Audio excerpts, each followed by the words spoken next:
Chapter 3 Net.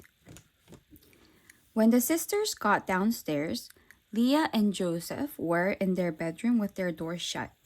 The kitchen table was bare except for the plastic napkin holders stuffed with paper napkins and a shot glass filled with wooden toothpicks. All the surfaces had been wiped down, with no trace of a meal that had been thrown on the floor. The living room, located in the back of the building, was quiet except for the occasional screech of a distant car. In the bathroom, with the burble of the tap running, Tina cleaned Casey's face. Neither spoke, anxious that their father might be roused from sleep. After Tina finished, Casey put in her contact lenses. In their current state, her eyeglasses couldn't be worn. She packed a duffel and messenger bag. Tina sent her off, giving her the money and securing Casey's promise to call later that week. The sisters parted without any hugging or kissing, the intimate gestures that came so easily to Americans. The painted elevator doors closed, taking Casey down to the lobby, and Tina turned back to the apartment. Casey walked toward Queens Boulevard.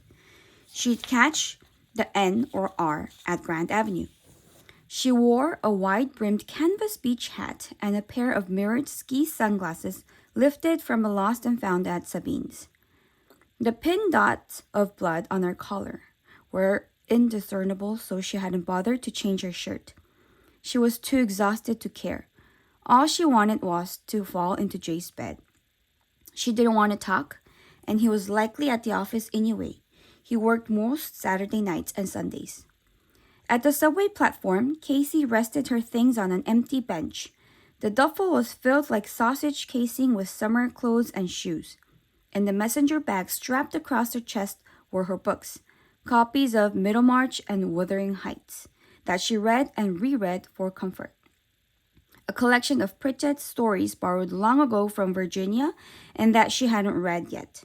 The confirmation Bible she read each morning in private, and a 99-cent marble composition notebook in which she copied her verse for the day. Also in the bag, wrapped in a cotton scarf, was a mint first edition of Lily Dashay's biography that Sabine and her husband Isaac had given her for her graduation. Lily Dashay was a celebrity hat maker from the 1940s and 1950s whose career Sabine had modeled her own on. After Sabine gave her the book, she told Casey that she'd paid $500 for it. A retailer, Sabine couldn't help talking about the cost of things. In her straw handbag, Casey carried cosmetics and a Vuitton wallet, another present from Sabine, with $272 in cash and her first Visa charge plate activated from her parents' apartment that night. At the bottom of the purse, 2 rolls of quarters weighed heavily. Amazingly, the payphone on the platform had a dial tone, but when Jay's home phone began to ring, the R train came, so she hung up and ducked into the car. Soon she reached the Lexington Avenue station and switched for the 6. Before midnight, Casey found herself in front of Jay's apartment building on York Avenue. With her own set of keys, she let herself into Jay's cramped lobby, its walls painted a Schiaparelli pink. The lobby had just enough square footage for an upholstered stool opposite the elevator, and a path for a resident to reach the 6 mailbox behind the staircase. Jay's box, as she'd predicted, was jammed, including a fat alumni magazine from Lawrenceville, where he'd been a day boy. Casey flipped through his heavy stack of mail. They had an arrangement where he gave her checkbooks with signed blank checks and she paid his bills. He didn't have time to sleep or spend money on a regular basis. His big-ticket items were skiing in the winter, golfing in the summer, and the repayment of school loans. In January, he'd received a 100% bonus and made $160,000 in total compensation. Their point of view on money was identical. Whoever had more covered for the other. At school, when she'd had extra because her weekend job was steady, she'd paid their expenses. And now that he earned much more money, he picked up the tab. In return, when she stayed over during weekends and vacations, while her parents had the impression she was sleeping at Virginia's, Casey did housewifey things for Jay. Went to the dry cleaner for shirts. tidied the apartment, scrubbed the bathtub, stocked the refrigerator with orange juice, milk, cereal, and coffee. She helped him select his suits, shirts, and ties. He preferred Paul Stewart over Brooks, and every night when they spoke on the phone while her parents were asleep, she reminded him to take his vitamins before saying goodnight. She could have cooked more, but lacked real interest in the domestic arts. Her repertoire was limited to baked ziti made with ragu sauce and paleo cheese and a Lipton's onion soup mixed meat loaf. Nevertheless, Jay was grateful. He was a pleasure to take care of because he had beautiful manners. For that, Casey took her hat off to his mother, Mary Ellen. Casey's face was hurting. In the dim light from a pink glass chandelier installed by the landlord's nephew, she opened her compact to check her face. Her father's mark was on her face was less distinctly a hand, more liver-shaped. She put away the mirror. Jay didn't know about her father's hitting her. He knew her parents were difficult. He was aware that she wasn't meant to date white guys. But Casey never told anyone about the hitting. When she was a girl, her mother warned her and Tina that in America, if your parents disciplined you and the teacher at school found out, the state would put you in an orphanage. Consequently, Casey and Tina never told anyone anything. As they grew older, they saw their parents working yet unable to get ahead. Leah looked perpetually frightened in the streets, and both she and Joseph were treated like idiots by their customers, who cared little that the hardworking pair were fluent and literate in another language. Casey and Tina saw their parents' difficulties and believed that Leah and Joseph meant well, and they feared their parents' actions would be misunderstood. As if to confirm it, Jay called her parents bigoted. Your silence about me is a form of collusion with their racism. To Casey, it seemed upside down to call a minority person a racist, or a woman a sexist, or a poor person a snob, a gay person a homophobe, an old person an ageist, a Jewish person an anti-Semite. All these labels were carelessly bandied about at school. But she admitted that it was possible to hate yourself and easy to hate others because you'd been hated. Hatred had its own logic of symbiosis. Her father refused to buy a Japanese car and instead drove an Oldsmobile Delta 88. Casey found this absurd, yet she'd never had a brother shot by a Japanese soldier or experienced a hostile colonial occupation. She saw that her father's stance was a powerless person's sorry attempt to regain some dignity. Casey wanted to believe she could rise above her father's smallness. But the crazy thing was that her father probably considered himself just as Casey considered herself, broad-minded and fair. She was no longer welcome in his house. She was no longer his daughter, he'd said this. He might be right that she had no idea what it was to lose everything. Had she lost everything? Life seemed too vast, so many things to consider, and she was overwhelmed. How would she explain to Jay what had happened? He would see the bruises and think her father was a monster. Jay's own father had walked out when he was 3. Casey hoped Jay was at home. In the morning, after sleep and coffee, she talked to him. The elevator finally arrived. Inside the apartment, Casey heard the bathroom radio that Jay never turned off, but it didn't sound like the news. Jay preferred the station with its spooled tape news reports because it broadcast the weather in 5-minute intervals, but also because the editorial content was so absurd. He called the radio station Bang Bang because from listening to it, you'd think that all there was in New York was bedlam, murder, and mayhem. Casey dropped her bags on his Jennifer convertible sleeper sofa, removed her hat, and brushed her hair back with her hands. Then she plopped down in Jay's grandmother's armchair, the only good piece of furniture in the place. Casey planned to have it recovered for him one of these days. Jay's maternal grandmother, who'd recently died, had watched over him and his brother when they were boys while their mother worked at the Trenton Public Library. Jay was unequivocal in his adoration of her. Casey leaned back, feeling calm, nearly overjoyed to be at Jay's. Then his voice drifted from the second bedroom that he used as his office. Jay was likely on the phone. Managing directors had no qualms about calling him any time of the day. Casey leaped up and rushed to him. She saw the girls first. Jay lay across the beige wool carpet with 2 naked girls. One of them joined to him.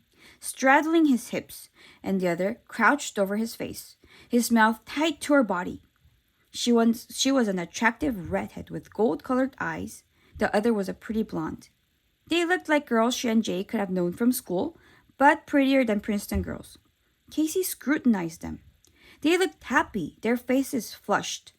A half-empty bottle of red wine rested on Jay's white IKEA desk. A year ago, he had borrowed his mother's car, and he and Casey had driven out to Elizabeth to buy the desk and a pair of white shelves. They'd eaten Swedish meatballs in the store cafeteria. She and Jay had never had sex in this room and not on any floor in quite a while. His stereo was set to a top 40 station, something he never listened to, and Casey was glad it wasn't radio station Bang Bang because that was their joke. The song playing was Lady in Red, and Casey focused on his maudlin lyrics and the rattling of the air conditioner. His chassis hanging out the casement window. They hadn't noticed her yet. Casey stood, unwilling or unable to speak. In her mind, she kept repeating, "Oh God, oh God, oh God." It seemed almost a pity to interrupt them. They were having so much pleasure. The three of them resembled gleeful children playing a game. They were youthful and attractive, and their sex looked like a sporting exercise more than anything else. Jay opened his eyes from his labor and stretched his neck upward, jostling the blonde one with the spectacular breast who was perched on his shoulders. He wondered how he would manage to satisfy both girls. He didn't want to get a weak performance review back at some Louisiana sorority house. The fantasy he'd held for years was turning out to be less than satisfying. Nevertheless, he congratulated himself because he would never have discovered this information in any other way. No matter what, however, he could not climax. Must keep the boat afloat, he told himself. The girl with the long legs, wrapped loosely around Jay's neck, continued to thrust her pale hips toward his face. For an instant, she woke from her dreamy gaze and pulled herself away from him, adjusted her position, and then thrust on. Casey felt herself fold inward like a dying fire, flames vanishing, the embers turning to black ash. She wondered if she could survive the moment. Her limbs wouldn't move. She felt stupid more than angry, and her pride instructed her to be composed in front of these pretty girls who were fucking her boyfriend. She inhaled deeply and looked down at her feet. She'd put on black espadrilles when she left her parents' house, and she felt ridiculous wearing shoes because she was the only one in the room wearing any. Yet, she could hardly look away from the three bodies, their bright skin taut and shimmering in the low wattage of the desk lamp. The longer she looked, the less human they appeared, as if they were a more primeval species. Jay turned his neck a few degrees. "Oh God, Casey, what happened to your face? Are you all right?" He freed himself suddenly from the girl, saying, "Excuse me." He pulled on a pair of blue boxer shorts over his condom-covered erection. He was so upset about her face that he didn't think to explain the menage. Casey stared at him as if she had never seen him before, then turned away. It hurt to look at him. She wanted the girls to get dressed, but they were in no rush. They didn't know who she was, only that she was intruding. Why should they rush to pick up their things? Jay combed his tousled hair with his fingers. "This is Brenda," he said of the redhead, and the blonde's name was Shayla. They smiled genially, not thinking that the Asian girl was Jay's girlfriend. They'd asked him if he had a girl, and he said no. They were juniors from LSU who'd gone into a fancy Upper East Side bar with their sorority sisters on an annual end-of-the-year trip. After several margaritas each, the sorority sisters played Truth or Dare. Jay was a dare for Shayla, and when Brenda was also there to find a one-nighter, the girls decided that it would be safer to do a triple rather than split up with strangers. They agreed on Jay. Brenda liked his pretty eyes and his jacket and tie, and Shayla thought he looked disease-free. Holding Brenda's hand, Shayla approached Jay and asked if he'd oblige a couple of girls from out of town. At first, Jay didn't understand. Then they asked if he'd ever done a neck shot.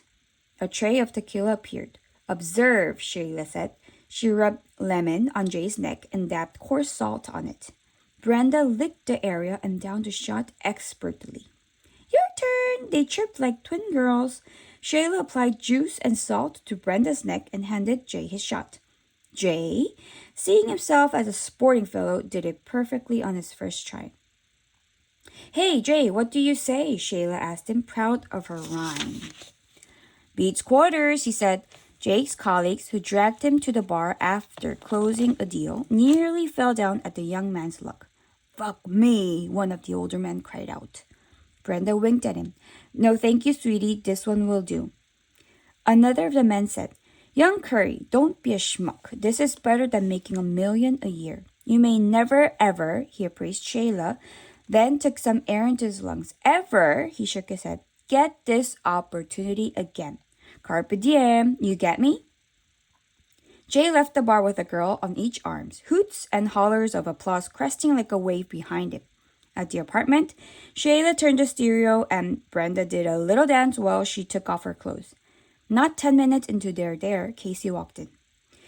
Hey there, Brenda said to Casey in a friendly voice. It crossed her mind that maybe Casey might be Jay's roommate, girlfriend, or even just friend. She could be his adopted sister. None of it was very clear, and Brenda's buzz was fizzling out. Her best friend's cousin Lola had an adopted sister who was Chinese and looked a bit like this girl, but not so tall. Shayla hooked her brassiere. Hi, she smiled brightly with some flash of concern for the girl, who looked as if she'd been mugged or something. It was a little spooky how she didn't talk. Casey tried to smile, but moving her face hurt. She tried to pretend she was meeting people from school or Jay's work, but she couldn't stand it. She turned and rushed to the master bath in Jay's bedroom and locked the door. She retched a bitter liquid tasting of cigarettes. With water, she rinsed her mouth quickly, then glanced up. In the three-way mirror, she saw her face. The right side was purple, and her left eye had a curved gash above a blue-green streaked bruise. Jay knocked, and Casey opened the door to push past him as he was saying something she couldn't hear. She might have been shouting, she wasn't sure. It was as though he were underwater and she was standing on shore. She got to the living room, pulled her hat down over her head, slipped on her sunglasses, and grabbed her bags. She dashed out the door and ran down the flights of stairs, gulping air to calm her wild heart.